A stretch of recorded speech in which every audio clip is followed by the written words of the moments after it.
Ruth chapitre 1er, Tobandina, premier verset. Ruth chapitre 1er, à partir du premier verset.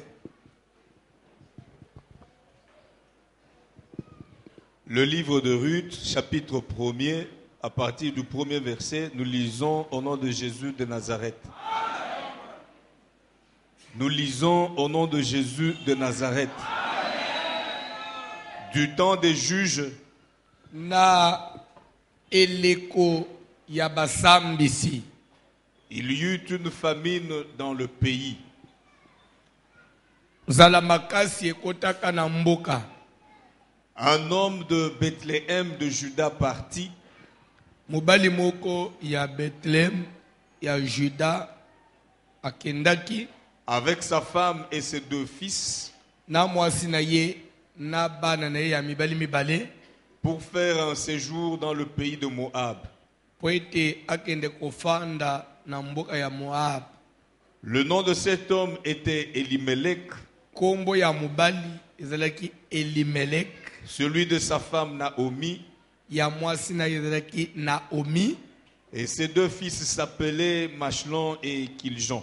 bana na ye mibale ya mibali kombo na bango ezalaki Machlon na Kishlon. Ils étaient Éphratiens Bazalaka batu ya Efrata de Bethléem de Juda. na Bethléem na Juda.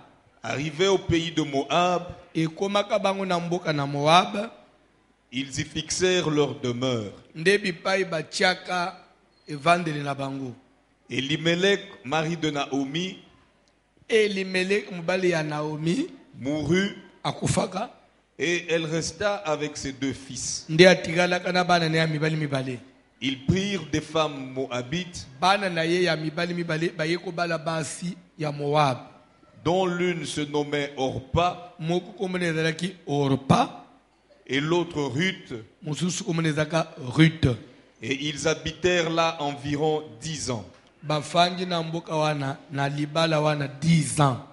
Machlon et Kiljon moururent aussi tous les 2, Machlon na Kijlon bango mibale pe baye okufa lisusu. et Naomi resta privée de ses 2 fils et de son mari. Naomi atikali azangela mubali pa zangeli bana na ye mibale.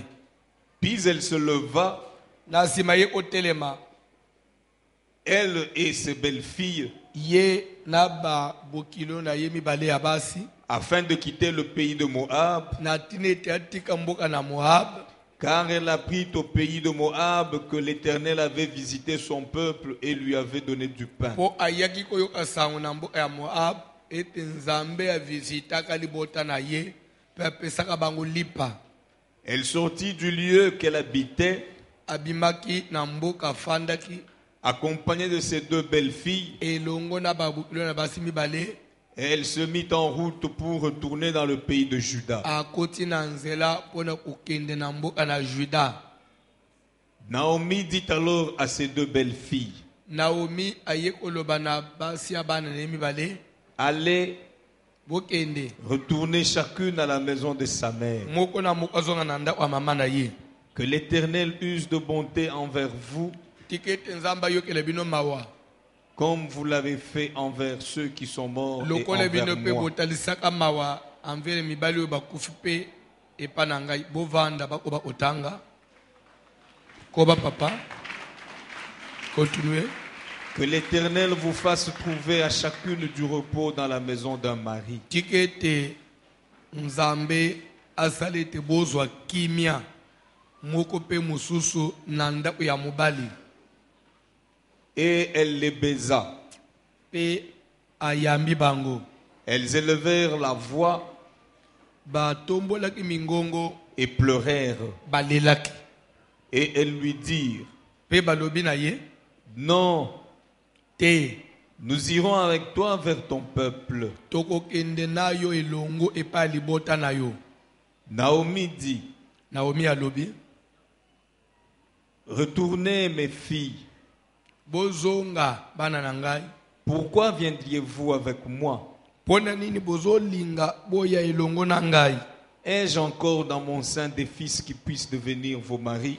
Eske na libumu na ngai naza na bana oyo bakobala bino? Retournez mes filles, bozonga bana na ngai ya basi allez. bokende. Je suis trop vieille pour me remarier. Nazali mubange pona kobala lisusu. Et quand je dirai, Ata na lobi j'ai de l'espérance, ata ezali ike nakomi nanu na menopause te.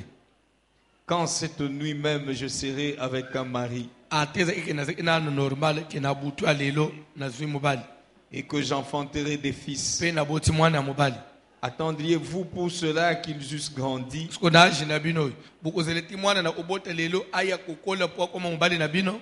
Refuseriez-vous pour cela de vous marier? Bokoboya bobala bokozela ti mwana oyo na oya kobota akola bala bino? Non, mes filles, Te bana na ngai basi, car à cause de vous, je suis dans une grande affliction de ce que la main de l'Éternel s'est étendue contre tala moi. kaka mpo na bino lelo nakomi mutu ya mawa ndenge loboko na nzambe etelemeli ngai. Et elles élevèrent la voix Batomboli mingongo et pleurèrent encore. baleli lisusu mpo na mbala mibale. Orpa baisa sa belle-mère, Orpa ayambi mama bokilo na ye, mais Ruth s'attacha à elle. kasi Ruth akangamaki na ye. Naomi dit à Ruth, Naomi ayebisi Ruth, voici tala ta belle-sœur est retournée vers son peuple moninga et na vers yo ses dieux. azongeli libota na ye mpe azongeli banzambe na ye. Retourne Yo comme ta mpe belle-sœur. sala lokola ye. Ruth répondit, Ruth ayanoli, ne me presse pas de te laisser, kotindika ngai te nakabwana na yo, de retourner loin de toi. nakende mosika na yo.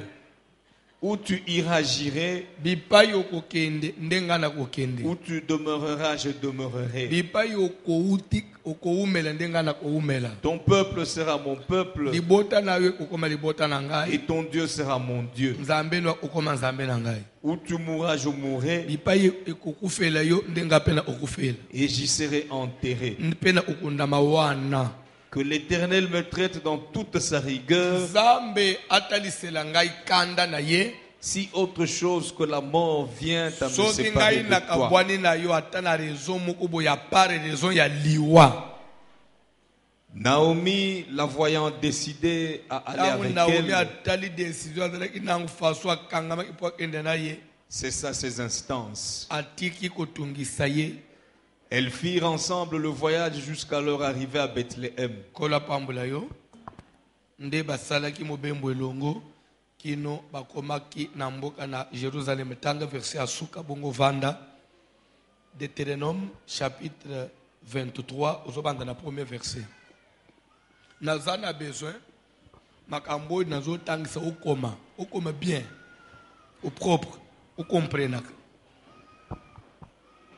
Deutéronome chapitre 23e banda na premier verset. Celui dont les testicules ont été écrasés ou l'urètre coupé n'entrera point dans l'assemblée de l'Éternel. Amen. Wana pena interpréter. Na olobani. Na olobani. Oyo yibite. Wana na interpréter. Sauter wana. Celui qui est issu d'une union illicite n'entrera point dans l'assemblée de l'Éternel. Bref, oya liboso wana. Oyo comprendre sans que interpréter wana. Elingi olobani. Na tango ya Moïse na Ancien Testament na loi ya Moïse. Amen. Alléluia. Mubali oyo aza impuissant. Mubali oyo aza na défaut na nzoto, soit infirmité, aza na handicap na nzoto. Mubali oyo aza soit akoneta soit accident moko eranda ye kakobima so na mwasi te, akoki osalela nzambe te mpe akokaki omata na sacerdoce te. La loi de Moïse disait ça. Na bandeli, un homme impuissant ne pouvait pas monter au sacerdoce, ne pouvait pas servir Dieu.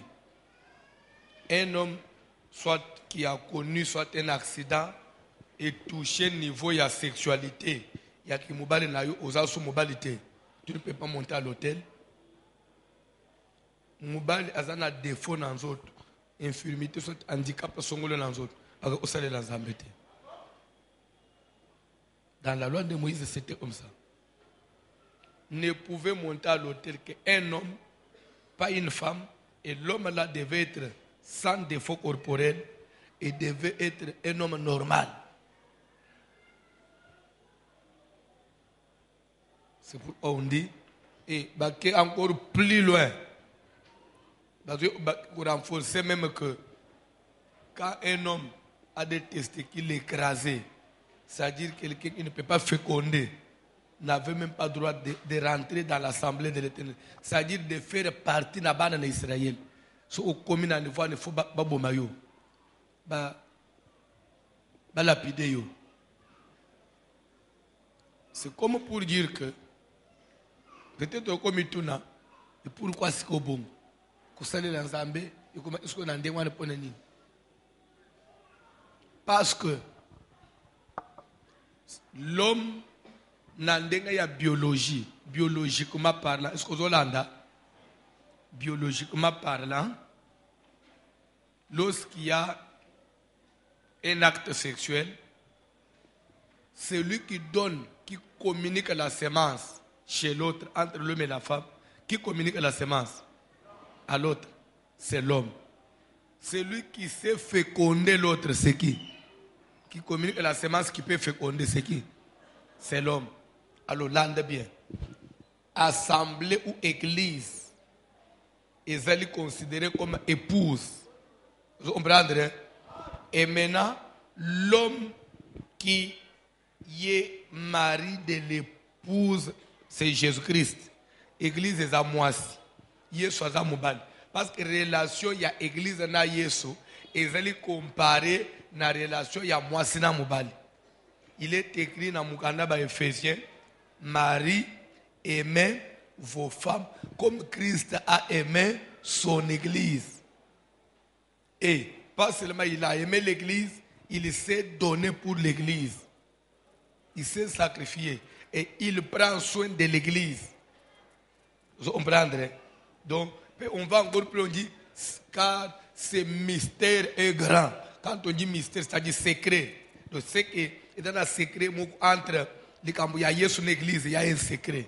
Entre les camps, il y a une église. Secret, il y a un secret là. Secret, c'est-à-dire que les balles n'ont physique, nous avons un rapport pour imaginer le grand, le véritable mariage et pour l'éternité. Amen. L'ande bien. Alors, comme Jésus n'est pas il y a l'église. L'église qui est appelée à ne pas être stérile. L'église qui est appelée à vraiment école et multiplier et c'est-à-dire que l'église est la stérilité. Il faut il faut la féconder pour gagner mukili. Oui ou non? L'église il y a un modèle pour yo moisson botaban. Il faut que na mobali ope akoko botis. Oui ou non? Alléluia. C'est pourquoi au monde même les Paul Zoloba, il dit je ne permets pas à la femme d'enseigner ni de prendre l'autorité sur l'homme dans l'église, elle doit garder silence. Pourquoi on n'a pas permis à la femme d'enseigner? Parce que la femme, biologiquement parlant, n'est pas porteur d'une sémence. La femme ne peut pas féconder la femme. C'est pourquoi, image l'église, quand on m'a balinda parce qu'il est porteur d'une sémence. Je vous communique une sémence. Alors cette sémence que je vous communique, selon que la Bible le dit aussi, que l'homme ne donne que ce qu'il a. Si à moi, sur le plan biologique, j'ai un problème, même spirituellement, on peut se l'ôter. Parce que l'homme donne ce qu'il a. C'est dans ce sens que nous avons imaginé que mon ballon est stérile, à quoi servir nous embêter. Parce qu'il s'agit, il y a fécondation. Donc l'homme passe pour féconder. Vous comprenez? Donc nous sommes en train de communiquer une semence qui doit féconder l'église de Dieu. Alors je dois être un homme. C'est pourquoi ce que moi aussi, azali bosu église en église. Église c'est-à-dire que c'est une église homosexuelle. Oui. c'est-à-dire que les à moi, c'est à moi. Parce qu'une épouse ne peut pas épouser une épouse. C'est pourquoi au moins dans l'Ancien Testament, ban ya basi ba matana sacerdoce te. Aaron azaki na ban ya basi ba matana sacerdoce te. Parce que moi si fait onda te. Moi ça communique semence te. Mais yo sko mati liboso ba communique semence ni yo za moi. Vous comprenez ma ambwana? Alors c'est simple. Si vous avez besoin d'avancer, oh non, c'est que mulimu wa psalm ya moi sina mobile zala te. Mulimu azala na sexe te. Mais avant dans un corps qui a un sexe.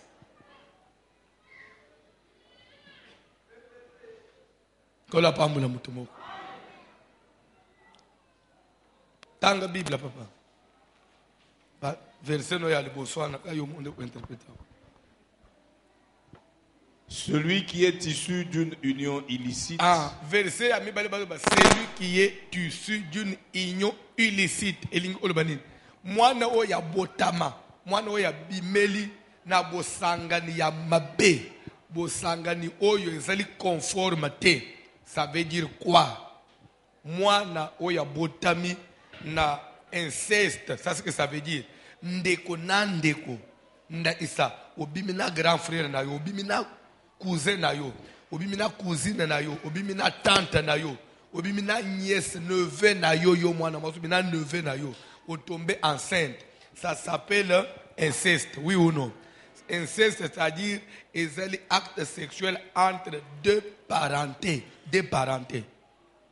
C'est-à-dire les personnes qui ont le même sang, qui ont le sang plus proche. Alors, inceste, c'est interdit dans la Bible. Sur la Bible, tu ne peux pas. N'entrera point dans l'assemblée de l'Éternel. Quand on dit n'entrera point dans l'assemblée, c'est-à-dire ne peut pas entrer en Israël. Ne peut pas. C'est-à-dire que ceux qui n'ont pas en Israël, il faut pas c'est-à-dire que faut faire partie en Israël. Nzoka landeli solo ezali na papa moko ndeko Abraham oyebi kombo na ye Lot na tango akabwanaki na Abraham azoki bana na ye mibale ya basi pe na mwasi na ye bakende kofanda na mboka nini Lot akende kofanda na mboka nini Sodome et Gomorre Lot akende kofanda kuna na sima Ande Sodome na Gomorre eza ba mboka moko caractérisé na ce qu'on appelle la sodomie. La sodomie c'est un mot français mais qui vient de Sodome. C'est dans le dictionnaire. C'est-à-dire c'était une vie sexuelle désordonnée. Une vie sexuelle, il y a homosexualité. Quand on dit que ma belle à Sodome na Gomorre et comment il na lola na matoi na nzambe eza inini eza kindumba me kindumba ya mwasi na mobalite kindumba ya homosexualité ndenzamba tu veux me comment ça ndenzamba tindi ba ange ba overfier ozomona makambwana lelo po atoza païen oza incrédule soko lingi ondimate ke Yesu alinga ya ndimela tana bilembo ezosalema bandi utobotama tokola oui même de notre temps les abana mike qui j'ai ya bakarine pezala oyebi amoti qui vige pe ya tueba ape ba pd mais eza ele caché pe lo kwa soni mutu asala ngona ndenga obata soko pe ofingi mutu pd ça dire kazo lela zo boko prouver ngai place yo monanga pd donc pd ça c'est pourquoi au moins même na mboka na biswawa et même na ba tu jouer théâtre à misali pd une façon net ya une façon ochiola ba toi pour décourager ba batika viwan mais les autres zoloba qui pd comme normal et comme officiel pe ezana kati ya go gagner terrain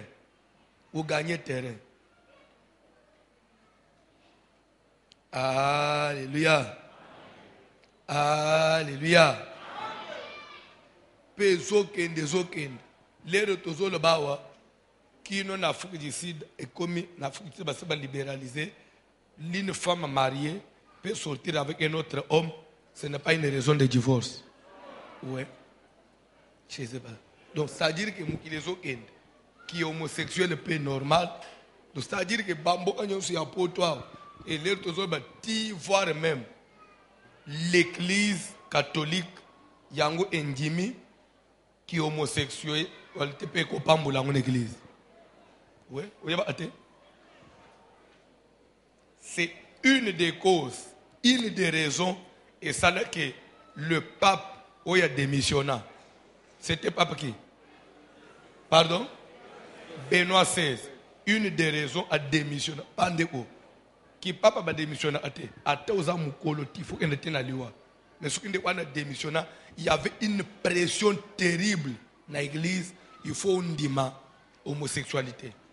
Alors, hier, par rapport à il a préféré démissionner. Et mon homo, quand il est venu, lui, il est facile, il a tout libéralisé. Moi, j'ai dit mon homo. Est-ce qu'on a dit mon homo? Ce qui fait que Lélo Ndenga Nazaboy, aux États-Unis, au Canada, je ne peux pas prêcher condamnant l'homosexualité. Ce qui na flasham, mon dimanche dans l'église, enregistré sur place en pleine église, a publié, a tingé na nini numéro à la police, na aussi sa matete. On m'arrête et on me refoule. Peu au côté au Canada, au côté des États-Unis, tu ne peux pas condamner ça. Il faut les laisser, parce que l'État s'engage bango, baza tout normal. Il faut vivre bango, baza normal. C'est ce qui fait que Tina Misala, d'ailleurs, je ne sais pas si on a changé l'ancien premier ministre canadien, asa amwana mobali me mwasi. Donc asa APD, donc ça veut dire asa ina mobali na ye. Même bavandi na gouvernement, mbali na vandi pembeni, ya chiba matama, ba suki, ba moya, chiba bijou, mwasi. Et tout le monde sait que le premier ministre a mwasi.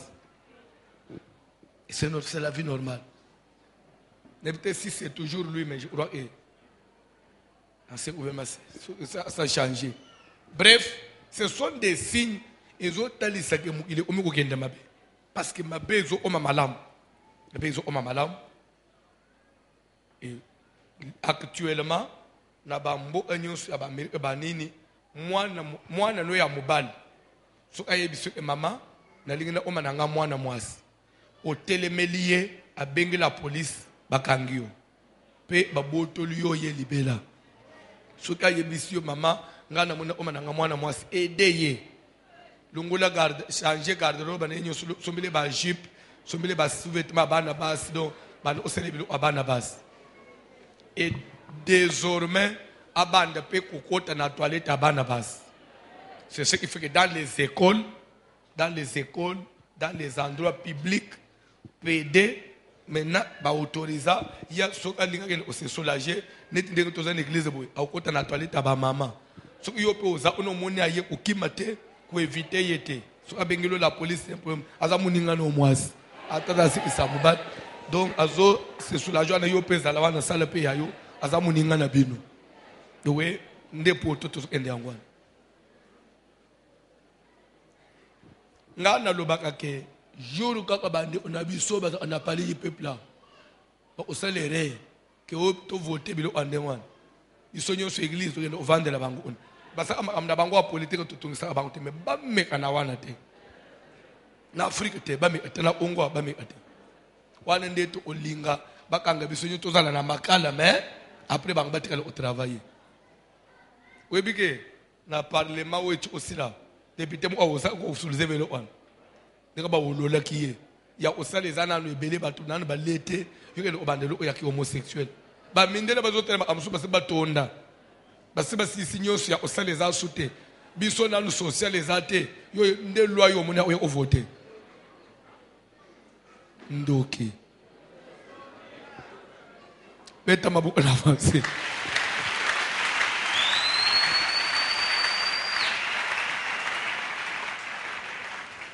soki nzamba tumba Sodome na Gomorre nde likambo zekuna.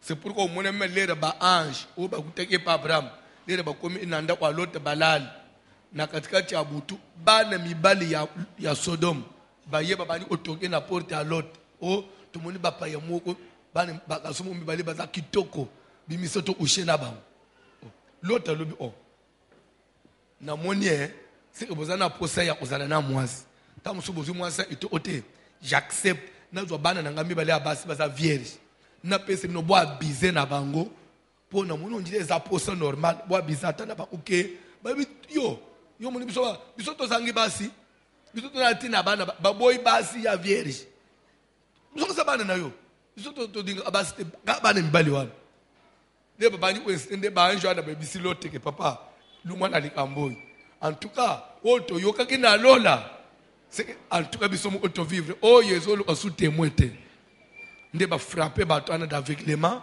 nde ba bisi lot zo mwa suno na bana no sanda nini bimambangu na mboko parce que tozo tumba mboka so omunika mwana no banji ba je wana c'est que nzamba linga tumba nda una bino.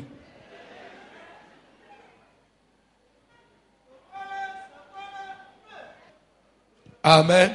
So omunika na famille no bokomi na mwana moko abilo ande wana c'est que famille no na malédiction moko ya musisa. Pose aux familles mobimba. Boya na ba una délivrance.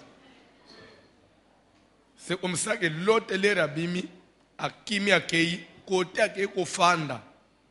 Na mwasi na ye na nzela ataleki na sima abongwa ili banga ya Mungu. So l'autre akene ofanda na zamba na ati azamba mboka pe babima eziki batu nyonso bakufi. Mena lera fanyi akomi mukolo. Bane ne abasi na place bafanda. Basali ata ba 10 ans bamona amwana mobali te nde yana le basole ba tala tola le semisu te mboka mobali azala te to mona amutu te zo abiso na papa pe akomi koko so akufilelo biso to sambwete to osuka wapi to luka to sala moyen to langwisa papa to bimana ye to bota bana nde bayokani jour balambi bangunde babande olambela papa na bango balambi bakamati drogue bacheli papa na biloko papa lie ponge bandi ozoleka na mesi bazuye bachie na mbeto grande sœur ye asisi nyongo na ye na tongo pa bisile na ye o na kenda kibo bobanga kapamba donc kulaka balakila kimbafu asibayemba anze mukwana kolonde fe kulaka balakila kimbafu na lingale lingolo ba yakomeka bawe ba meka ba kufate nde yaya alaki pe akufite nda yebisile na yope kende kolaka ngala ke kolaka na kufite kolaka ya kulaka za kolaka ya ko lingala te je parle nde leki pa kepe ko goûter nde yaya se retrouver na zemi leki pa se retrouver na zemi pa parce que tuka boy bana na ya basi mibale bazana bazemi bazana zemi na mboko mutu azala ate boza kamino misato so bana na basi boko mina bazemi ukotuna ba zemi anani moyen pas tout les athées à comprendre que awa mafuta ese sangane na los. Amen. Alléluia. Nde yaya ayeko bota mwana 9 mois ekoki aboti mwana ya mobali apesie kombo Moab. Yende wana koko yaba Moabite. Leki pe 9 mois ate yeko kape aboti pe mwana apesi kombo Amon. Ye wana koko yaba Ammonite. Alors ce que bazo tanga verset 3 il y a Deutéronome oyo kasikoy. Explication pourquoi on appelle ici. Il ne peut pas tout embargo temps avec comme l'Ammonite et le Moabite n'entreront d'abord verset de Balobi, c'est lui qui est issu d'une union illicite. Moi no botami na libota ya inceste. Akoki okota na lisanga ya bana na nzambe te. Ce que ba yeko préciser. Exemple, les Moabites et les Ammonites. n'entreront point dans l'assemblée de l'Éternel, bakoki kokota na lisanga ya bana na Israël te. même à la 10e génération Ata na 10e génération. et à perpétuité. Ata na première, deuxième, tina 10e génération. Oza amwana wana ya lignée wana. Oko kokota te na kati ya assemblée ya Israël. Landesko na zongi siko na wana ni expliquer d'abord oyeba Moab, les Moabites. Parce qu'on dit Ruth là, c'est que par rapport à sa vie, comme la personne de Ruth qui était originaire de Moab, et la loi de Dieu, elle ne peut pas oser kokota na Israël. Ruth a kokota na Israël, a kofanda na bana na Israël. Par rapport à Deutéronome 23 verset 3. C'est clair, oui ou non? Landa si oy. Na tozongi siko na mukanda na Ruth. Au tozongi na Deutéronome. Na premier chapitre, à partir du premier verset. Bible dit du temps des juges. Du temps des juges. Il y eut une famine dans le pays. Et un homme, il y a Bethléem, aye kokinzala te, aye kokima. Azui mwasi na ye Naomi, na bana ne mibale ya mibali, bakimi mboka balobi tokokoka souffrance te, tokokoka nzala te. Nde baye ko voyager. Bande soko yebite, même na histoire na biso ba bantu, jusque vers bane 1900 quelque chose là. Bamboka etalaka ko connaître ba période ba famine, soko yebite. C'était dit à quoi? Au moins net tozana ba saison boy. Ndakisa o sali bilanga uloni masango banini bubuki bobombi. Après saison séchée. Ce qui saison séchée ba lona kelo ote ba buka kelo ote. Boza obligé bo bande o vivre ana ba provision bobomba. Admettons ana ba ne belé famille boza munene et que bobomba biloko ebelé te. Des fois comme on est tam sou biloko nyonso et s'il y avant saison séchée s'il te nan pe boloni te nde nzale kote. Des fois peut ina ba mboka musu comme on est na tamsu na ba Congo saison mvule kati avant et kati avant bubu ibiloko ebele na bilanga te donc mona tamsu ba Congo komi na nzala parce que tamsu masango ebotite tamsu manyoko ebotite donc mona tamsu bani ko rekuna na bamboka mususu c'était toujours comme ça mona tamsu nzale koti na Somalie et nzale koti na Uganda nzale koti c'était comme ça et loko eyeko faciliter et biloko ane asute ya ba nzala makasi bongo ezali échange yaba on dit inter-export. Vous comprenez? Maintenant avec le transport, les moyens de transport, avion ezali capable ya omema loso ko uta na umboka musuko yana nguna kishas. Vous comprenez? Comme même produit ya awa comme même boy. Train peso même boy. Et le wana nde salike équilibre otana muki.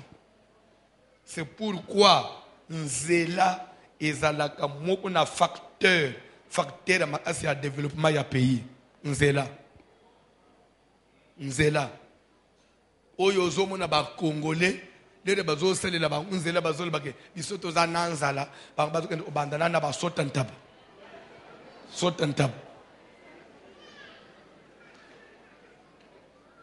mais tu ne peux pas arriver na ko développer ko lier soko za nanzela te kalikileka na tangu na bambouteillage za ozolungwa ndaku na yo na tongo pour kokoma zandu disait c'est déjà un problème.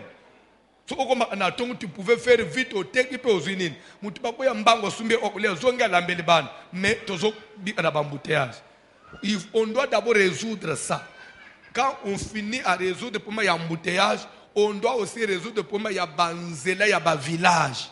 Il faut être capable ya nazu mutu ka na ke na Bukavu. Na Bukavu na zui ba pomme de terre, na zui ba viande fraîche, na tchena mutuka. Après 8 heures du temps, 12 heures du temps, na komi na nguna ishas. Na tek, pe na zui bilo ak ishasa na ke na ngukuni. To koma na niveau ya na démarrer mutuka, na ke misumbe na ngamo ko makayabu na katanga, na ba mikebuka na yena ngwao. Mwaye ba tekela ngasu na zikita share ezate. Il faut communication en ezate. Et pour ton information, soko yebite, na tango ya Belge, l'ère de colonisation, quelqu'un pouvait prendre une voiture ici, aller jusqu'à Kisangani. La voiture. Nzela ya mabeleza ukena isangani. Ulungu ukikatanga. Soko yebite bakangele lumumba wapi? Bakangele lumumba na vewe azokima azokende isangani. Nzela se nde bakende okangayi. Se banzela ezalaka. Mais les bisomo utozu indépendance que bisomo obatu mundu to misaleni. Tobu inzela, tobu mi train, tobu mi na bateau.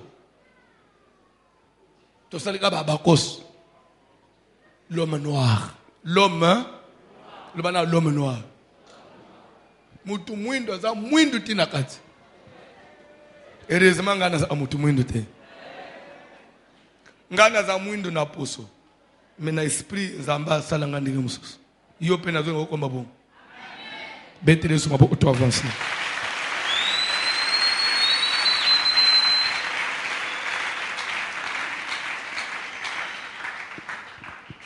Alléluia.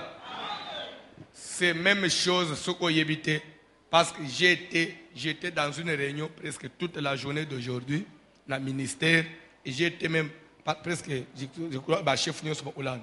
J'étais chargé de dire ça parce que officiellement pasteur vous en avez dit matin makas batobele balanda kayo kende pesa message wan dites à la population. N'importe ce aux autres so otali na télévision na yo localement vous monde ba chaîne belé ezo emettre te eza couranté ndenge ezo emettre te wana esile ke libela et qui est libela.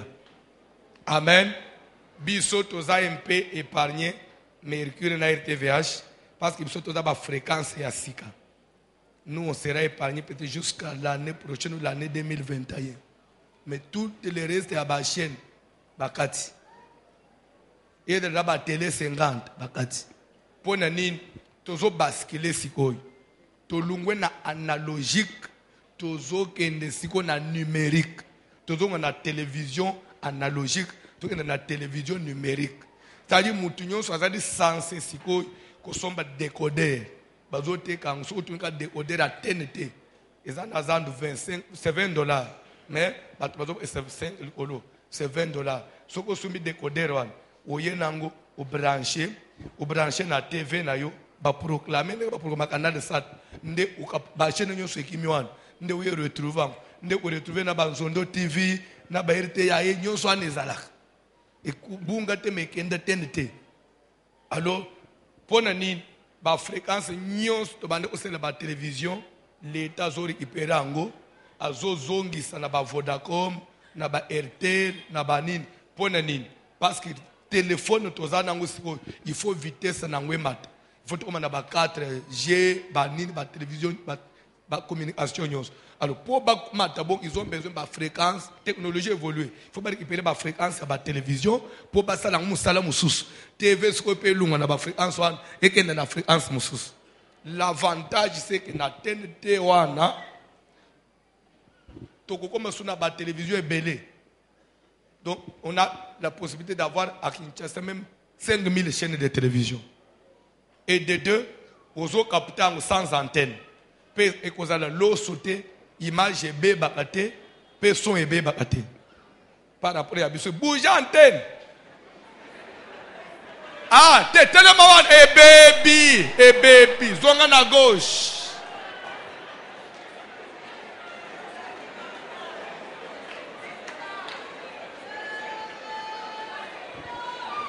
Amen. Message nazo pesoyo. J'ai été chargé par le gouvernement de la République pour donner ça. Voici l'homme, donne ce message-là. Explique à la population. C'était que l'homme est semé à Nîmes. Donc, ils sont au Tigali, mais on m'a dit que vous avez à peu près 10 ou 12 chaînes qui sont mettre bon, de profiter pendant notre tout ma cher. Pour que tu aies un retard, tu récupérer.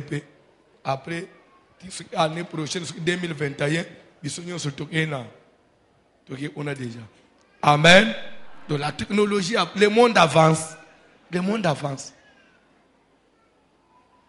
C'est que d'ici 2-3 ans, tu commences à la vitesse, même il y a Internet. Et comme tu as parce que la bande de nous, c'est autres qui ont les sikoy. Vous comprenez? Tu comme à niveau, il y a une fois que tu SIM, Internet est gratuit. Donc on la porte. Parce que Tu n'as pas besoin d'activer l'Internet dans le téléphone, non. Quand vous avez les réseaux, vous avez aussi l'Internet. Tout ce qu'on a dit d'ici 2 ans, vous allez activer Mégaté. Une fois que vous mettez votre SIM, vous avez l'Internet. On sait que Ndumbe oye sous ma casse na échas. WhatsApp na lobini na mabe. Parce que réseaux sociaux, on appelle bien réseaux sociaux. Quand on dit sociaux, c'est-à-dire quelque chose de social. Vous comprenez? Un réseau qui peut aider à la famille, à une société de communiquer, d'être en contact. Ça, c'est ce que ça veut dire. Les réseaux sociaux, ça veut dire qu'un moyen, un réseau qui peut aider à une société d'être en contact. Même à que vous soyez liés, vous pouvez communiquer facilement, vous pouvez vous voir, même si vous êtes éloigné. D'être dans les réseaux sociaux. C'est dans ce sens-là. C'est pourquoi on sociaux. Ça vient du mot social, société. Mais les lois, il y a biso et comme utiliser, il y a kokanga muninga sexe nu ko publier na osambu ça y est. Ça ce n'est pas social. Ça ce n'est pas social. Allô? Allô? OK, on a la douche.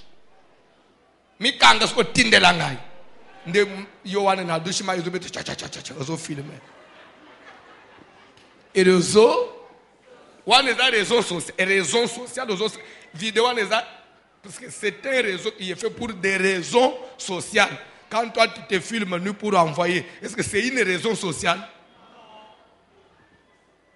Quand tu vas filmer mon ninga pour s'embousayer, vous avez que tindelanga, vous avez tindelo image, vous avez enregistré après vous publier. C'est une raison sociale. C'est-à-dire que l'homme noir, il est encore noir. L'air vous avez bien un copain, copine. Vous avez une image. Je vous soit aux yeux n'ambanda, bilo onyo sozala inanguyaye, au bandu au pompe na baninga. L'homme noir est encore noir.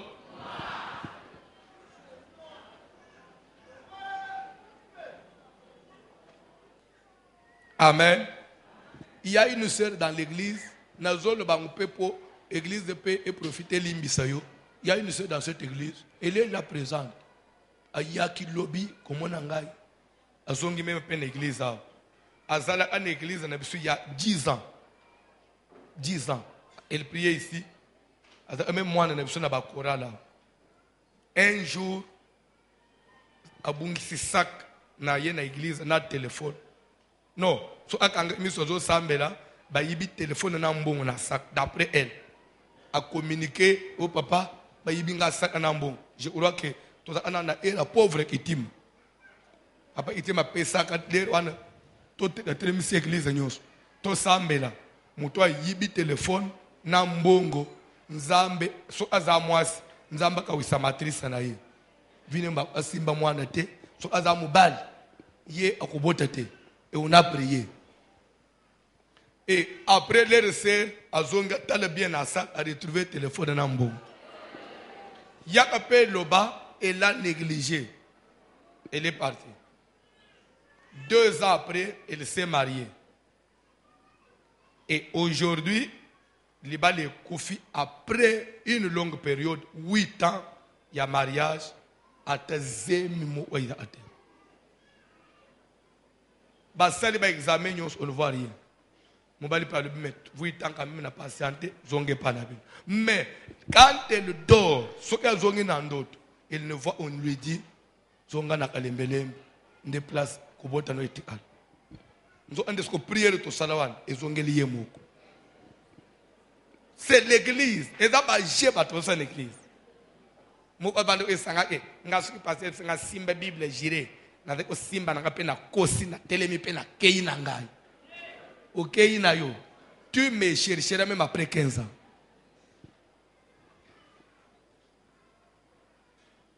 Bref, bon messana au publier ba grand frère nous na ba no onayo, mais bo se abajo na ba sel na nzambete.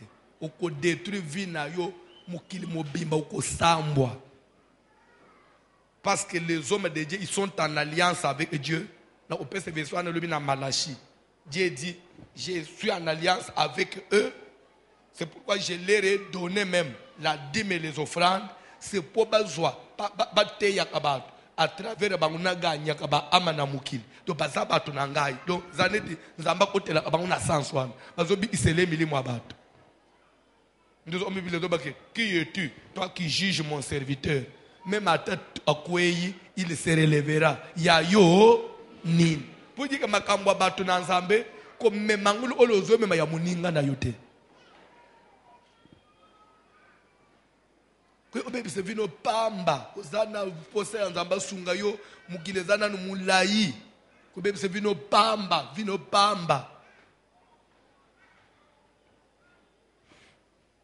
Tu bête mabo auto avancer.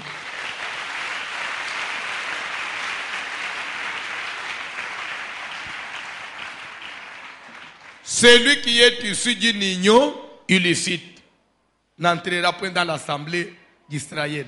Les Moabites et l'Ammonite, même à la 10e génération, à perpétuité, seko na seko, on dit à perpétuité, c'est-à-dire que éternellement, Moabite a kokotate, Elimelech na kokimanzala, bande ku vinyon sozo mono, ata ozo sambela ndenge nini.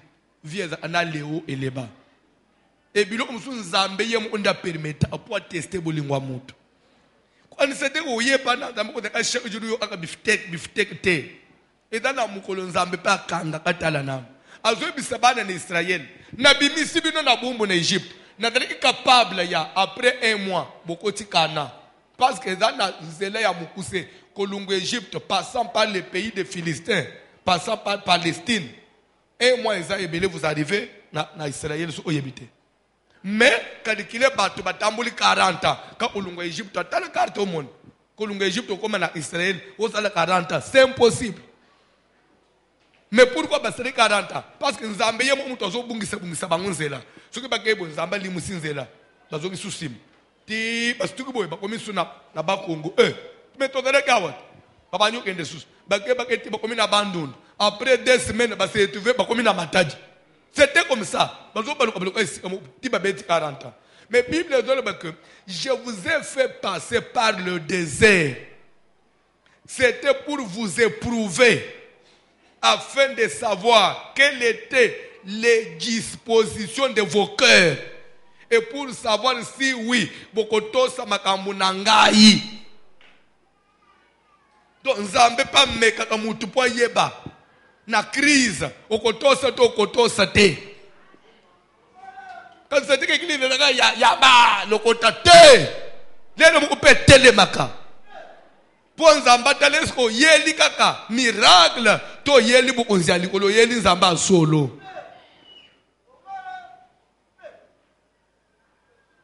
Elimelech lui n'a pas supporté ça. Lui il est mundimia l'abondance. Ce qui se cheresse, Elimelech a changé l'église.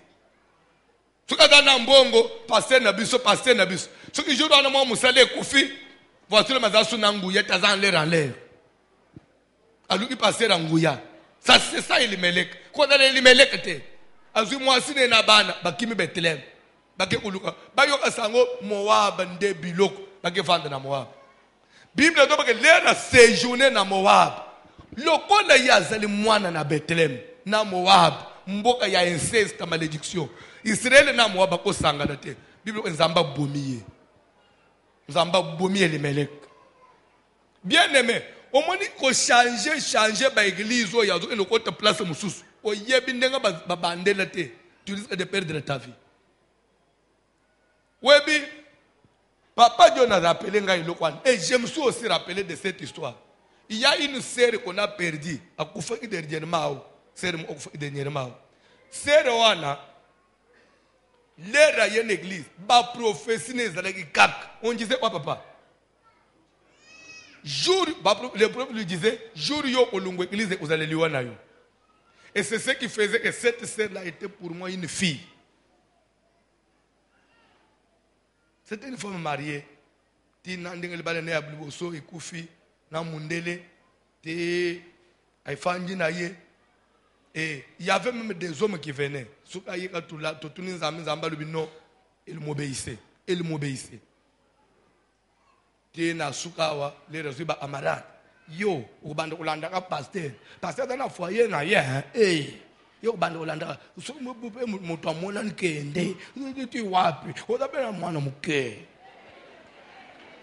Ye pasteur ki mwana. Je me souviens. Les raïens na doke. Ozu mubalia. Toke dans la prophétie. Tobe ka prophète nyingisi mutu. C'est là ben, pasteur yo zakabo. Accueilli na mukumba na ya lo otaki. Je prêchais, je disais autre chose. Je crois moi na muazakawa abande utamalu na muni pe mikolo zone parce que na Nigérien mu ya Nigérien ya fazer pa kimia ke. J'ai flashé ça, c'est resirigo na lobi ke basente ye mukolo alungwe kili nde ulungwa lungwe kili. Et lelo sana se mabele. Abo sana na professeur jour yo kolungwa. Et dans la batu musu l'église bazana bangu libre. Mais il y a des gens qui sont liés. Yo pona yo za lié. Yo za wana. Donc yo nanga iza lokola Ruth na Naomi. Tina liwa. Et loko kabulanga na yo ezande liwa. Ou soit nzamba pambolio ezande o changer mboka. Wana na so pambole mais atoke na mboka wapi mais okomi munjimi ya internet tu es toujours dans l'alliance mais ya ko bois isinga ko bi nyonso za obi langage ba omana nyonso peza akaseka mabende totika Yesu to biso nyonso zakana kati na Jésus te ana kati ya Jésus na ndenga kati na kati ya Jésus na fenêtre oui to yebanit ba église au monde ezali ba équipe à football to ebani G to ebani G to be équipe tele mikolo ezali na G ya makasi bazana entraîner na makasi équipe songolo itoto to yeba to da ba équipe mais je vous dis ba équipe à football etambula par saison boy zo sentir que imanende aza omata bon suki na minute ana imanende aza omata to ke na équipe mususu okopolote so ko lobani nyonso za ka équipe. C'est comme ça. C'est comme ça. Selon les saisons ya batu yango. Ah, tika nzamba tombo la vie na yo di. Où échouer pourquoi? Au moins mukili ozomono. Avant ya koyoka batu. Yo mo ope miyoka penal, pe yoka azam. Konda ka mutu ya ba manipula na batu te. Yo zangi aboy. Yo za aboy. Oh, il y a une solution. Jour où on a un hôpital, on a un ayuté. Même maman bota yo, on a un hôpital. On a un yomo. On a un hôpital. On a un maman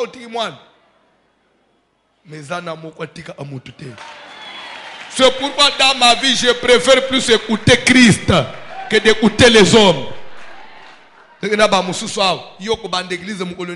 Uzomunte kozondo yoko za abo uzosala kasi babatu ukubanda ya yo evre mu kolonine yanga evre elungo ya tozosala le Jésus il faut na sala yanga evre beta mabu auto avancer Elimeleka kena Moab nzamba bomiye parce que alungo ina isika ya elaka alungo ina Bethlehem pona kolanda les ondi ya batu. Sa femme a tiré la banne mibale. So solata ke likambu nino ye omeli mubale nangai. Bana nangai tozonga. Ay bisibana ne boluka basi bo bala comme ça bo foyer ya munene. Bana mo kwa bali mususu wa bali.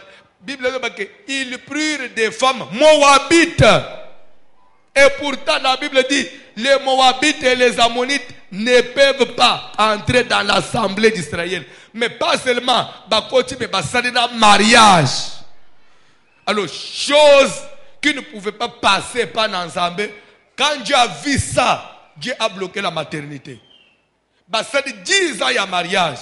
Moi, Dieu ne voulait pas qu'il y ait encore mélange. Il y a Moabite na Israël. Père Israël, pas n'importe quel village. Bethléem, village à Jésus. Jamais. Nzamba ça ne passe pas. Juda, tribu de Juda, Dieu a bloqué la maternité. 10 ans après, Nzamba bomi mwana el bosso abomi machelon. 2 semaines abomi kijlon. Bana nyo se elemeli bakufi. Ndesiko Naomi a se ressaisir. Ah, c'est que ça c'est la main de Dieu qui s'élève contre moi. Aïe ko se ressaisir. Au quoi ko se ressaisir? Plus tard, trop tard. Ya makambo se baby. Makambo nandambe ko kende na sentiment te. Makambo nandambe toute raison n'est pas raison.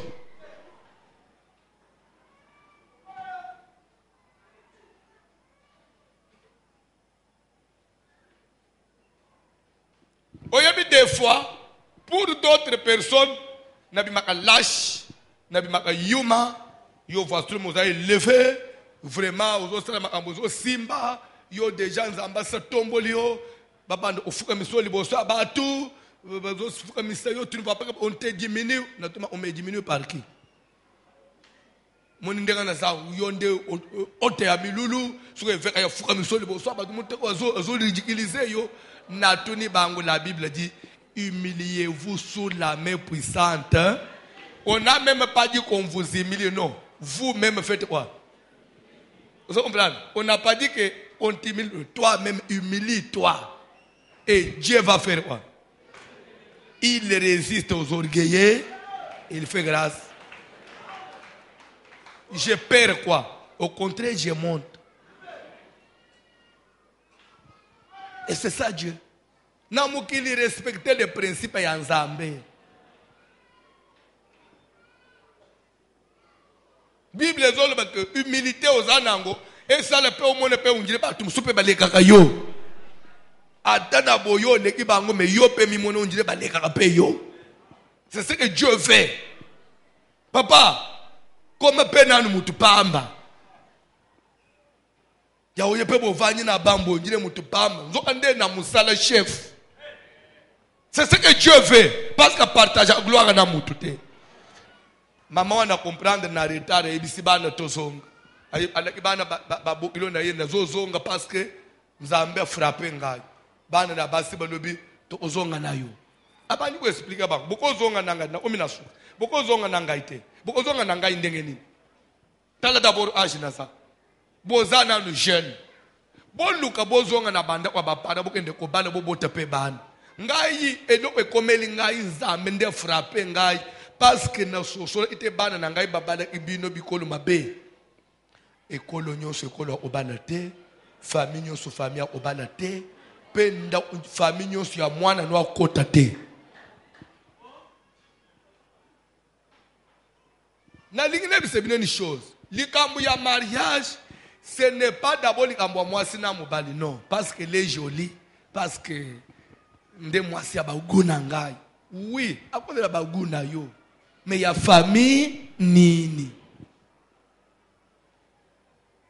Yo na mobali bokodela boyokani. Bozana bino poma te fiancé na bino boswana ate lokote. Mais mobali yango otina libota nini?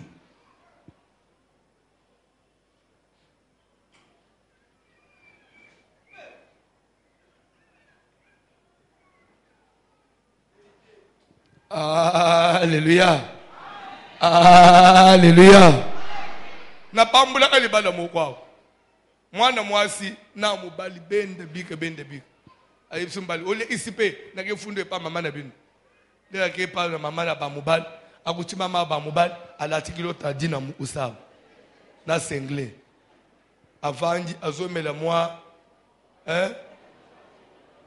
babenga usuko petit su ya quartier su ya nini. Maman zomela moi petit à quartier. So benda na ye.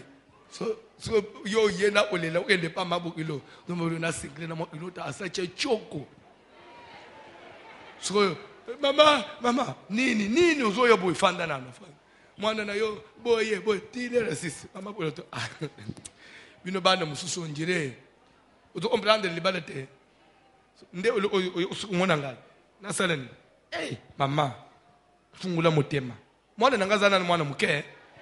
Mwana zateka nokona bali yo na fandela yo boni ko mama. tika mwana ngazo mupepe soki po moni moye te simbi te okei mama abete naza clair e biso tosepelaka te ndenge nini abala na ajoane awuti kuna sikoyo pasteur na bia opusa mama bokolo azolata kilote de famille okende okota ya dine sikoyo ya oya mukuse wano angumbi ako mpe mwa na se wana boye wana mere bokilo sikoyo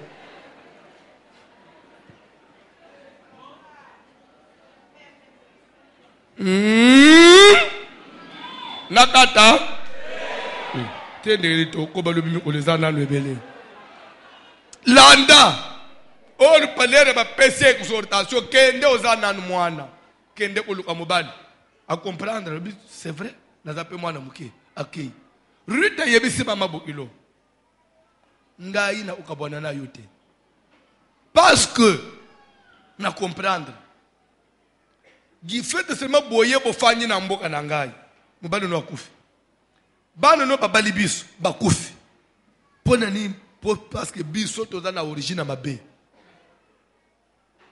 siko natika la suna zonga suna famille wana nazonga la banzambe ya bakoko na ngawana c'est ça ko kufa sous doublement je préfère nzambo ya bino wana akoma pensambe na ngai mais Ruth tu ne peux pas dire ça parce que tu es Moabite akota kate Rita lobi ngai na kokota yebisa mutu aza pembeni no malgré la loi il y avait une loi établie de Dieu par Dieu. Ce n'était même pas la loi des hommes.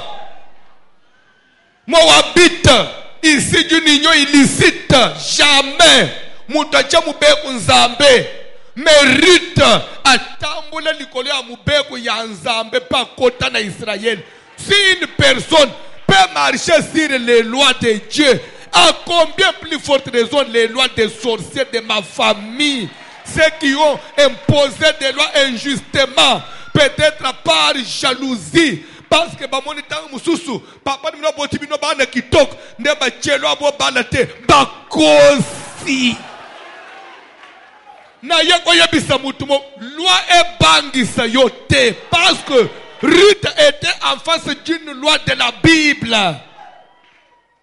Na umebise Ruth yo nanga yeko simba talo binzambe nalo nazana bomoyi ngai nazo kangama nayo nzambo ya Yohana akoma nzambe na ngai soki yo lienga na kolie soki juro kolala nzala ngana kolala nzala d'ailleurs nzambe boma ngai soki un jour nakabwani na yo apare liwa na mitunaki jour na omiso bakamati nzela na Ruth bakoti na quartier batu ya Israël bamonaki Ruth te pour bébé Moabite ke wapi pourquoi bakomaki impuissant devant Ruth pour agir passer la loi parce que le Dieu qui rachète azala na Ruth utamele décision na ye bipai batu bakufa na famille yoko kufa te parce que tu n'agis pas seul. Tu n'agis pas seul. Tu n'agis pas seul. Rita milobeli na kati na ye. Ata na bimi Moabite. Menga mutu na misali Moabite te.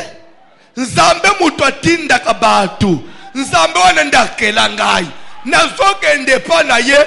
Namona koma kubwaka ngai. Bomu subirita tambuli kolo alua ya nzambe. Famina bino baloba nini? Bino bukende kama musika te. Bino bukubika makama minene te. Fami mobimba. Mutu munene zala ate. Yebisangana na famina bino. Nini pe ya malonga na famina bino?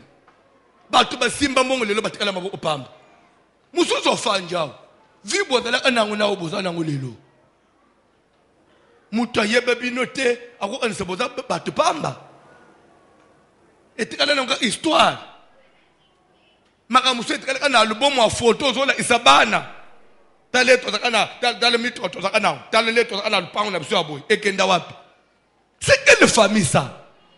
Oh non, on est la famille Nabiso, on est pour Baloba boy. Bango, banani. Musala ango ye bandi. Soko tikalisima loba eza yo moko. Biso toza na nzambo yake. Atabakanga yo bachana mulangi. Décision na yo ndezo fungola yo. Victoire ya liboso ezali na motema na yo moko. Décide-toi. Bien-aimé bakosa yo te. Impossible na vie ya mutu ezalaka te. Et je suis venu dire quelque chose à quelqu'un. Même histoire ya bokonzi ozomono. Ezaka na mutu moko abandaka ya. Histoire ya mbongo. Ezaka na mutu moko abandaka. Histoire ya libala ya lokumu. Ezaka na mutu moko abandaka. Histoire ya ba voyage. Ezaka na mutu moko abandaka. Histoire ya diplôme munene na famille. Ebandaka peka na mutu moko. Et ce soir, je suis un prophète. Je suis porteur de messages. J'ai une prophétie pour une personne ici. Je viens prophétiser sur toi. Muto ya zoko ce diplôme ya munene na liboso na famille, c'est toi. Dieu m'a dit que c'est toi. Muto ko banda makambu ya ministre ko tanga mape na famille bino. Dieu m'a dit que ça commencera dans ta maison. Je suis venu te pointer que c'est toi. Muto ko tonga immeuble ya liboso na famille pe telemi yebani na bat. Dieu m'a dit de te dire. Dieu m'a chargé de te donner cette prophétie que c'est toi. C'est toi que Dieu avait indiqué. C'est toi qui avais été désigné depuis la fondation du monde. Raison pour laquelle ne te laisse pas intimider par n'importe quel discours. Ne te laisse pas intimider. La Bible déclare, Esther a télé à Nobi, tous les serviteurs du roi, tous les peuples des royaumes savent qu'il existe une loi. Même si la loi qui vous condamne est connue, ce n'est pas un problème. La loi de Babylone était connue de tout le monde. Qu'une personne ne pouvait pas accéder à la cour intérieure du roi sans permission. Mais Esther avait osé. Je suis venu dire quelque chose à quelqu'un. La victoire, la vie de Dieu appartient à ceux qui vont à la conquête, à ceux qui se décident, à ceux qui sont prêts pour affronter. J'ai besoin de chrétiens qui sont prêts pour affronter. Voici l'homme veut marcher avec ces gens-là qui sont prêts pour affronter. Les gens qui sont prêts, qui peuvent même risquer même la mort, mais pourvu que derrière moi je puisse laisser une histoire. Je puisse laisser une histoire. Je voulais dire quelque chose à quelqu'un. Je ne suis pas pasteur des chrétiens passifs. Passif, ça veut dire quoi? Les gens qui passeront inaperçus. Jamais. Nathalie pasteur, il y a des empreintes. Il faut que tu laisses des empreintes. Je voulais te dire quelque chose. Lève-toi maintenant. Tellement déjà. Tellement na combinaison. Prends ta main droite. Maintenant nous na tolo loba. Mutu nangaye kolala te. Ce qui n'a pas l'histoire te. Ce qui n'a pas l'histoire te. Ce qui n'a pas l'histoire te. Ce qui n'a pas empreinte te. Bakosi. Bakosi. Bakosi. J'avais dit à Dieu. Chut. Ngai na yebisa nzambe. Mukolo nzamba benga ngai. Ayebisa ngai François. Je t'ai choisi pour te ya sangu malamu. Na yebisa nzambe oponinga na sangu malamu. Ngai na kolala mutu na zete. Soki na tiki histoire teke même 20 ans plus tard. Na batu bakoya après 20 ans na sina kufi. Babanda peko se référer que un voici l'homme avait existé. Un voici l'homme avait prêché. Un voici l'homme avait laissé un enseignement. C'est ça la vie chrétienne. La vie chrétienne, c'est une vie de décision. C'est une vie de détermination. C'est une vie de courage. Dieu ne t'a pas appelé pour des blagues. Zamba bengo pona masekite. Oko nyingi sa famille oyo botabiwa. erreur ya liboso famille na bino basali depuis babanda koloka bisika ya liboso ba beti poto ya kotika yo oyeba voici l'homme baloka kana bangu bien na yebi baloka kana bangu bien c'est pourquoi ba frère na bino baloka kana bangu makasi mais rere grave basali fallait pas batika yo nanga tokutana peto kutana autour ya nini ya Jésus Christ o ya Nazareth basalere okolala na sete okoleka onjire liwa na yo onjire liwa ya soso jamais na yebisaka bato na kokufa lokola vere kwei na maboko ya mutu te odalaka sanyi ya mbele te ya bazele biso foto boyebisero akufi aza sanyi ya mbele po glisse na maboko ya mutu apanzana odalaka vere te yoko ufa lokola soso te.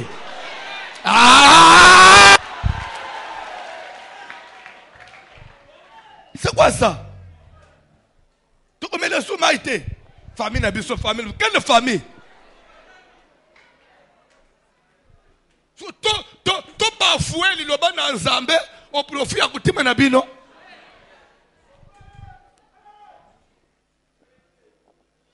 Zambé ya voiture ma yebi sangai. Na kotombo la bato na ministère na yo. Bako koma na finance ti baye babango na gouvernement. Na bato wana yo kozela na katite. So les professions ne zo ko me pa na yo o na famille na biso. Quelle famille? Quelle famille? Quelle famille? Quelle famille na bino? Tiko na zo lo ba. Nde ezala na nguya na vi na yo.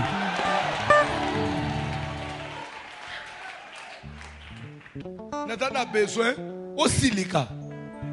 Natana besoin au silica. Omoniko basi ok ba réussi ça. Ba bomele bino papa. Mais na yo ba kosi. Église primitive et ebisaki Hérode, hein? Ebisaki Hérode. Tu as reçu Yacobo Etienne, comme Jacques, mais pour ne Pierre, hein?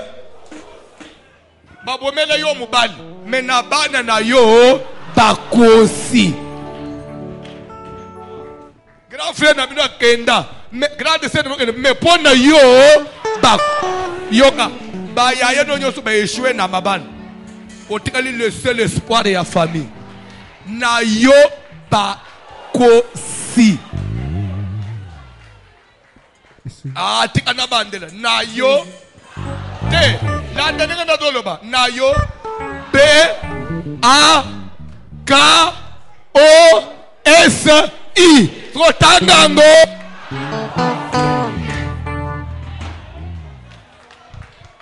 Cantique s'il vous plaît.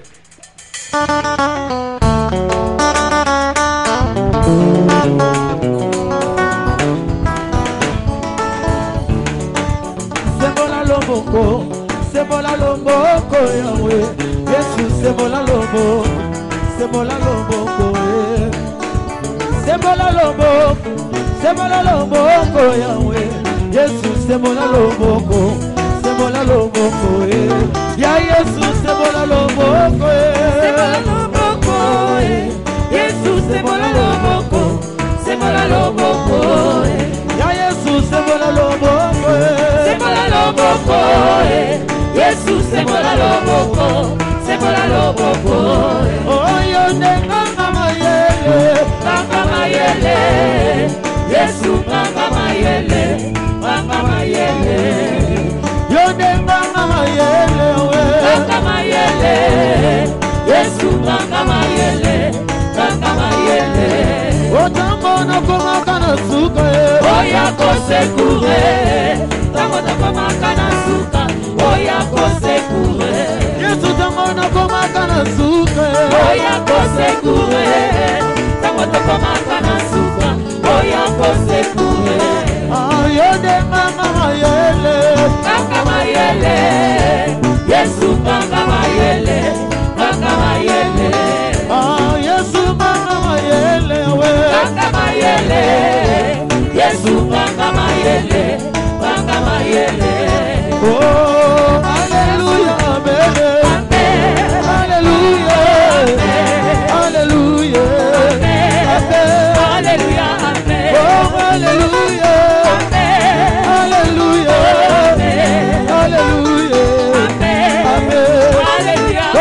Yesu yozali Nzambe. Yozali Nzambe. Yozali Nzambe. Amen. Alléluia. Yesu munganga wanje. Amen. Munganga wanje. Amen. Munganga wanje. Amen. Alléluia. Yesu asose wanje. Amen. Asose wanje. Amen. Asose wanje. Amen. Alléluia. Yesu munganga wanje. Amen. Munganga wanje. Amen. Munganga wanje. Amen. Alléluia. Yesu pomona lole. Amen. Pomona lole. Amen. Pomona lole. Amen. Alléluia. Yesu munganga wanje. Amen. Munganga wanje. Amen. Munganga wanje. Amen. Alléluia. Oh yozali mokonzi na makonzi elonga na ngai sangoyo. Yozali mokonzi na makonzi elonga na ngai sangoyo. Yesu yozali mokonzi na makonzi elonga na ngai sangoyo. Yozali mokonzi na makonzi elonga na ngai sangoyo. Yesu yozali mokonzi na makonzi elonga na ngai sangoyo. Yozali mokonzi na makonzi elonga na ngai sangoyo. Yesu nakomi na suka sango elonga na ngai sangoyo.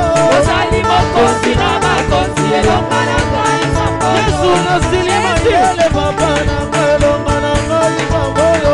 Yozali mokonzi na makonzi elonga na ngai sangoyo. Yesu tokimela wapi papa na ngai elonga na ngai sangoyo.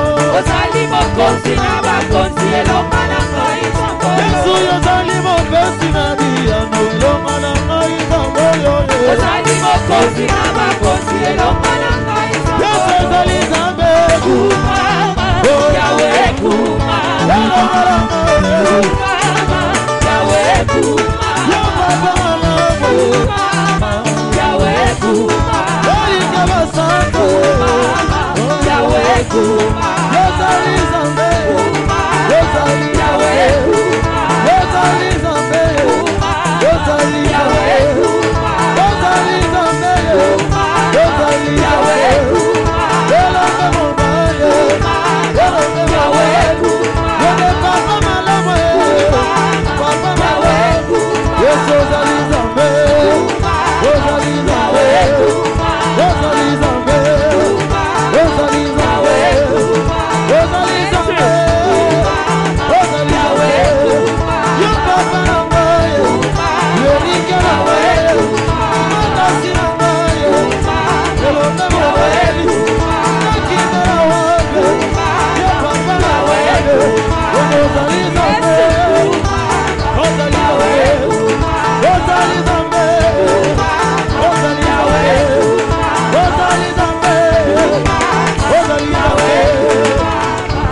Oh, il a reçu les noms au-dessus de tous les noms. Il a reçu les noms au-dessus de tous les noms. Tout genou fléchira lorsqu'on parlera de l'agneau. Tout genou fléchira lorsqu'on parlera de Jésus. Il a reçu les noms au-dessus de tous les noms. Il a reçu les noms au-dessus de tous les noms. Tout genou fléchira lorsqu'on parlera de l'agneau. Tout genou fléchira lorsqu'on parlera de l'agneau. Oh, il a reçu les noms au-dessus de tous les noms. Il a reçu les noms au-dessus de tous les noms. Tout genou fléchira lorsqu'on parlera de Jésus. Tout genou fléchira lorsqu'on parlera de l'agneau. Il a reçu les noms au-dessus de tous les noms. Il a reçu les noms au-dessus de tous les noms. Tout genou fléchira lorsqu'on parlera de l'agneau. Tout genou fléchira lorsqu'on parlera de l'agneau. Alléluia, alléluia, alléluia, alléluia, alléluia. Oyebi na tangi Bible lere na komi na lisolo ya Ruth na tali loi ya Nzambe na tali vi ya Ruth. Siko na mitun awo siko Ruth akoti na Israel avanje akufite. Eske Moabite mususu soka yeba kopekisa ye lisusu yeba ukoma kolobo uzopekisa ngai bongo Ruth. Seke loi wana pesa lenini mubeku nyonso eza ana mutu akweyisaka yango. Goliath nyonsoi. Et na David moko asukisaka ye. Yonde David ozo lalisa Goliath a famille na yo. C'est pourquoi nazo lenjisa yo. Komi mwana mukete. Mama. Makamuna ndambe ekipa laite, ekipa niveau de titre te, ekipa mbongo te, relation te. Makamuna ndambe c'est la foi. Oye mutwazana nguna kati na ina détermination. Le Ruth décide avec na mituga. Ayebana ba konzi, c'est elle-même lobby na kozonga zimate, na kokota na Bethlehem. Nzambe ya Naomi akokoma nzambe ya Ruth. Chose grave. Livre oyo, ole bachangwata na ombo ya livre de Naomi, me bachena ombo ya livre de Ruth. Nzo ande kombo ya Ruth eza kombo ya Moab. Il fallait bachaka titre ya livre ya Naomi. Te, nzamba le bichana kombo ya Ruth, parce que c'est elle qui a distingué. J'ai besoin d'une personne, alléluia. Ozo bête prière. Ozo bête prier. Bobala amabale simba kate. Ya yonde libala liboso ko simba pe lekeli na bando. To sambeli na kombo na Jésus. Yoko kunda bana te. Oko kunda bana te.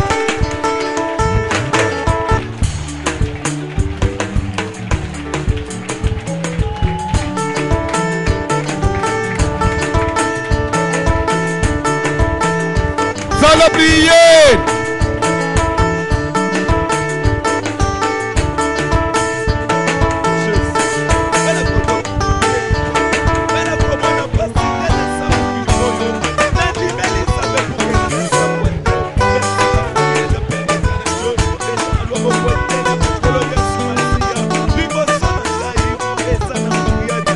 Ça la prière.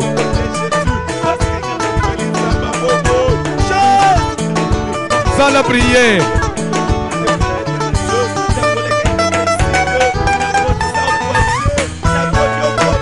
Sans la prière.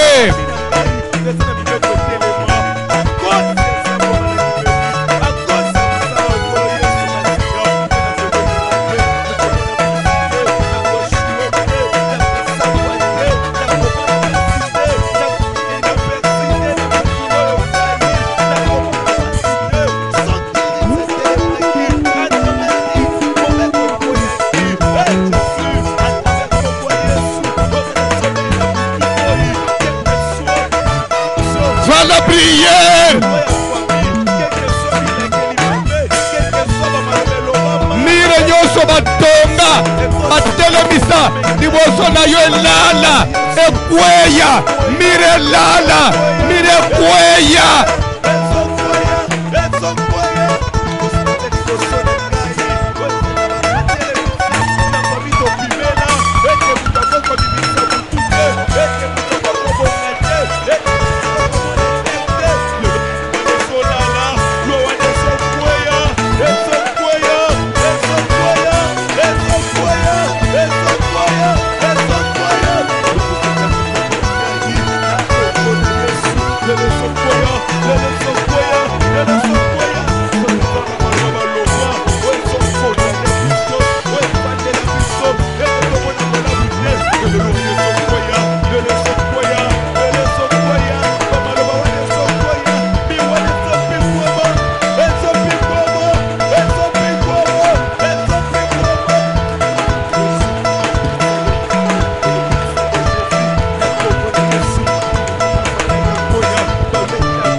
Soza na mutu moko mikosaka. Pona zoka niseke yoko silisa nete okokufa. Yenda kokufa. Amen. D'ailleurs, okosombele ye cercueil. Amen. D'ailleurs, tokofutele ye corbillard mema ye. Amen. A jour okokufa papa kokanga motema te sombela ate libulu. Tokolata na uniforme. Oui. Pona kolaka ya kende penze libela. Amen. Parce qu'il y a pas de quoi imaginer que yo kokufa. Vraiment. Okufa pourquoi? Okunda mwana pourquoi? Bana ngo baza combien oyo kokunda? Bakosi. Ah, pourquoi il y a il y a défi. Anadana besoin simbo offrande à défi. Offrande à défi. Aussi bien aux zones bas. Mutu nange kolala na sete. Bo batabo itabo kosi. Atabo bosubo le bakebo. Bozomi le bosubo simba kingai bosubo komaki. Oui, là-bas l'andepé Jacob peut atteindre ye. Masadi lokote. Atana nzoto ana basiba bete ko flèche malade et ko sala yo lokote. Amen. Et dans aka là-bas ça atteindre Jacob. Nzamba est capable de intervenir même en attendant là-bas à présent. Amen. Ah! Na sentir ko ndima mo na pokwa lelo. Ya makambo minene. Simbo flanda défi. Loba maloba likolo na yo. To sambele na ombo na Jésus.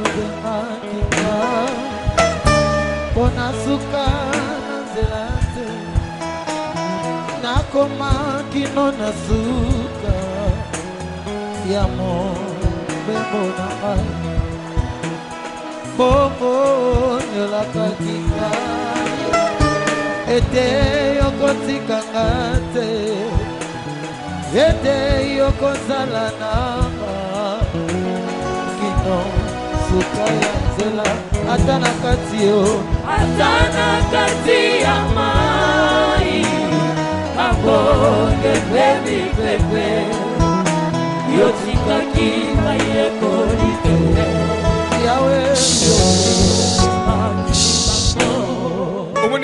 omoni mama azoke na bébé mama pardon telema nanu muke mama asibi beba azo sangaki yaka mabana ya na sambela na beba azo sangaki bébé oyo na zwa kaye na fête de juif ya année passée na dala obotete na fête de l'année passée, nous avons bébé. Bébé a fête des juifs. Zamba Pamboulabi. Parce que yo sa na fête des juifs. Il y a Mbaloy, il y a eu un son voyage aux États-Unis.